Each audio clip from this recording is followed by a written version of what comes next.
María Isabel me está diciendo ahorita, yo le digo, Eduardo, ¿cuánto tiempo tienes tú que no vienes al programa? Y él me dice, bueno, y ella me dice, nunca, tú nunca lo traes. Tú traes aquí unos bolsas aquí, y el cambio de Eduardo, que es mi marido. Claro, tiene toda la razón. Tiene toda la razón. Aquí está Eduardo Fernández con nosotros. Muy bien. Yo hago buenos programas contigo. Hemos hecho algunos, y buenos, nos han quedado bien. Bueno, porque tú tienes varias ventajas. Uno, que eres un tigre. Ajá. Y los tigres, tú sabes que son sigilosos. Sí. Miran para acá, miran para allá. Hasta que... Y otro, que tienes años. Y los años siempre ayudan a mejorar las Más que años habilidades. son experiencias. Experiencia. Sí. Uno ve, pero hay gente que en Venezuela tiene muchos años, pero cada día es más bruta, cada día es más torpe. No lo estoy insultando, porque mi mamá me decía a mí, hijo, no pienses mucho, porque burro que piensa bota la carga. En cambio, un tigre que piensa no bota la carga. Se No. come a los demás. Sí. Eduardo, hay un cuadro, fíjate que aquí vino la Unión Europea, el Centro Carter, Zapatero, ¿cómo se llama el expresidente colombiano? Gaviria. Gaviria. Aquí ha venido un gentío. El Papa intentó meterse y todos fracasan. ¿Por qué fracasan? ¿Por qué es imposible lograr ciertas reglas o posición o entendimiento, acuerdos? ¿Por qué es tan difícil? A lo mejor tenemos que remontarnos... Los noruegos, me faltó los noruegos. ¿Perdón? Los noruegos. Los noruegos también. A lo mejor tenemos que remontarnos a los orígenes. Yo siempre pienso en una de las figuras más universales que ha producido Venezuela, que fue el generalísimo Francisco de Miranda.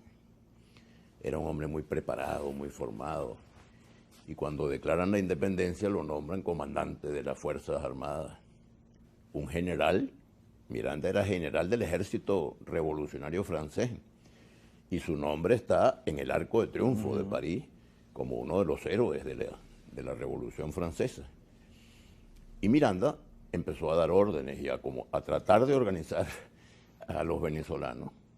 Bueno, aquello se formó un bochinche y Miranda dijo su frase famosa: vámonos de aquí porque esta gente no sabe sino de bochinche. Entonces hemos tenido una inclinación patológica al bochinche, a la guachafita. Y deberíamos hacer un esfuerzo por enseriarnos, porque felizmente el país ha tenido mucha gente seria, empezando por Fermín Toro, por el doctor José María Vargas, por Cecilio Acosta, por tanta gente seria que ha habido en este país. Entonces tenemos que hacer un esfuerzo para enseriarnos. ¿Y qué significa enseriarnos? Pues tratar de darle jerarquía a los problemas del país. Yo diría que en este momento el problema más importante es cómo hacer para lograr el cambio político. Tenemos un gobierno muy malo. Es una conveniencia nacional evidente y le conviene hasta el propio gobierno que haya una alternabilidad. Pero tenemos que construir una alternativa. Para poder cambiar al gobierno tiene que haber una alternativa. Dice que los monos cuando van en la selva van agarrados de una liana, pero no sueltan esa liana hasta que no encuentran otra. Entonces se agarraron de esta liana, equivocadamente a mi juicio, porque esto no podía tener éxito, este proyecto socialista del siglo XXI. Entonces ahora se necesita que se presente una alternativa, pero una alternativa seria, que movilice al electorado.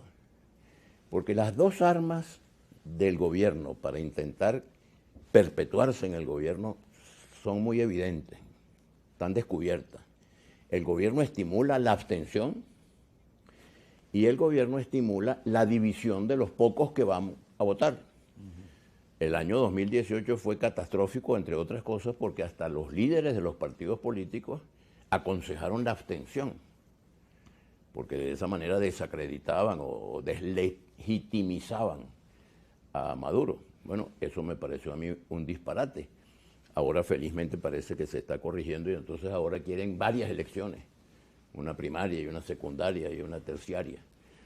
Entonces, bueno, vamos a ver cómo se construye de la mejor manera posible una alternativa que garantice a los venezolanos que vamos a salir de este gobierno de una manera pacífica, de una manera democrática, de una manera constitucional, sin violencia. Y que vamos a tener claro qué es lo que vamos a hacer una vez que se logre cambiar al gobierno. Porque cambiar al gobierno es fundamental, entre otras cosas, para reactivar la economía. Si no hay inversiones, no se reactiva la economía, y las inversiones no van a venir si no hay confianza. Yo, por ejemplo, tengo una visión de que rápidamente, en los primeros días de un próximo gobierno, se podría hablar con los organismos financieros internacionales, con el Banco Mundial y con el Fondo Monetario y con el Banco Interamericano de Desarrollo y con la Corporación Andina de Fomento, para que financien, darle luz eléctrica a Venezuela todas las horas del día y todos los días. Sin que se caiga. Y que no haya apagones. En algunas partes me dicen, no, aquí lo que hay son prendones, de vez en cuando se prende la luz. Bueno, y también servicio de agua. Yo una vez le escuché a Fidel Castro decir que él envidiaba el petróleo de Venezuela, pero más que el petróleo, envidiaba el agua. Venezuela tiene unos ríos maravillosos, tiene recursos hídricos maravillosos, pero más de la mitad de la población venezolana, mi querido Kiko, no tiene agua potable. Y no tiene agua potable para sus hijos. Y había una expresión muy frecuente que decía, el agua es vida. El agua es vida, pero el agua también puede ser muerte, porque si el agua no es potable y no está bien tratada, envenena a los hijos y es causa de muchas enfermedades. Entonces tú te imaginas un país, una Venezuela, que tenga agua, que tenga energía eléctrica, que tenga seguridad, que la gente pueda estar tranquila porque sus personas y sus bienes están protegidos, que haya Estado de Derecho, que haya vialidad, sobre todo vialidad rural. Los productores rurales están desesperados porque ni tienen financiamiento, ni tienen asistencia técnica, ni tienen vialidad para sacar sus productos del campo y traerlos a los centros de acopio y a los centros de comercialización. Entonces, oye, ¿por qué no hacemos un esfuerzo para ponernos serios? Para dejar la guachafita y para tratar de ver cómo logramos el cambio, y un cambio que nos garantice un gobierno que tenga claras las ideas, que no sea un gobierno partidista. Los partidos, desgraciadamente, están en un momento muy malo. El prestigio de los partidos está muy por debajo. Pero tenemos que construir un gran movimiento nacional sin excluir a nadie. Y cuando digo sin excluir a nadie es porque yo oigo mucha gente que dice, es que tiene que unirse la oposición. Muy bueno que se una la oposición. Qué bueno sería que se uniera cada uno de los integrantes de la oposición. Pero lo que tenemos que lograr, Kiko, es la unión de los venezolanos, la unión del país. Quédate ahí, porque tenemos que ir al corte. Acabo de escribir un artículo, la gente que nos está viendo puede buscarlo en la página de Globovisión, que se llama La trampa de la unidad. Pues tú efectivamente estás hablando del bochinche. Y también, María Isabel, dijo ahorita una frase. Invítala un día. Sí, la voy a invitar, porque ya se ve que tiene más coco que tú. Pero un rato largo. Sí, mira, entonces, ve, los incas, los aztecas, Colombia, los chibchas, eran unas civilizaciones que tenían el número 0, calendario, de todo. Eran milenarias. Pirámides, eran capaces de construir pirámides. Y pirámides y cosas. ¿No? Claro, tenían una mitología que ayudaba a Hernán Cortés y a Pizarro a que se los llevaran por medio. Pero en Venezuela, mientras esas civilizaciones florecían, aquí había unos señores que eran los caribes, que eran caníbales.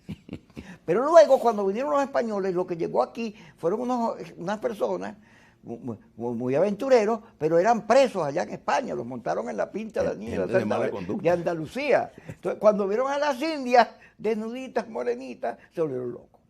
Y entonces hay una génesis en el venezolano. Fíjate que cuando Bolívar muere, dice, si mi muerte contribuye a que